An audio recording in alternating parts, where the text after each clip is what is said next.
कई लोग मुझसे पूछते हैं कि आपने इंडियन पुलिस सर्विस की नौकरी छोड़कर वृंदावन के एकांत को कैसे चुना, अध्यात्म को क्यों चुना। इसका उत्तर देना बहुत सरल नहीं है, लेकिन बहुत कठिन भी नहीं है। यह अंशतः मेरा निर्णय था और अंशतः ईश्वर का और नियति का निर्णय था।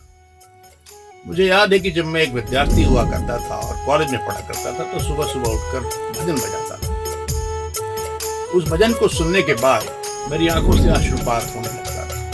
यह रोज हुआ करता था, लेकिन मेरी समझ में उस समय नहीं आता था कि यह क्यों हो रहा है।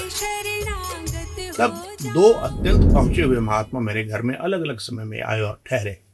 उनके सानिध्य में मैंने उस जगत की कुछ झलकियां देखी जिसे अध्यात्म का जगत कहते हैं, और वह देखने के बाद मुझे स्पष्ट हो गया कि मेरे जीवन का कर्तव्य, अंतिम गंतव्य अध्यात्म ही है। मैं परीक्षा पूरी करके, शिक्षा पूरी करके सन्यासी बनना चाहता था, लेकिन मेरे पिताजी के दबाव में मैं भारतीय पुलिस सेवा में चला आया। अनिच्छा से आया, लेकिन मैंने पाया कि यह बहुत अद्भुत नौकरी थी, इसलिए कि इसमें यह क्षमता थी कि जनसामान्य की बहुत सारी गहरी पीड़ाओं का तात्कालिक समाधान किया जा सके।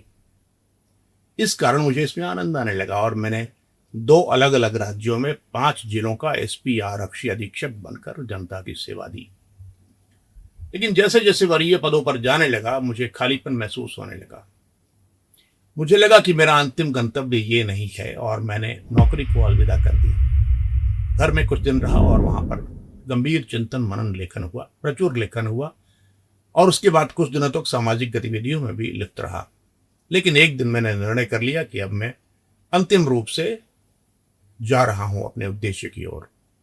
तो मैंने ऋषिकेश में गंगा के किनारे एक आवास की व्यवस्था की, सुंदर स्वर्ग जैसी जगह, और अपने कार को और ट्रक में लदे सामान को लेकर चलने के लिए उद्यत हुआ था।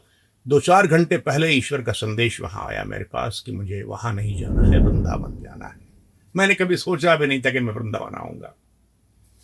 तो मैंने उसके हिसाब से अपनी गाड़ी, अपना ट्रक वृंदावन की ओर मोड़ दिया, और यहां मेरे रहने की कोई व्यवस्था भी नहीं थी, आकर व्यवस्था की गई।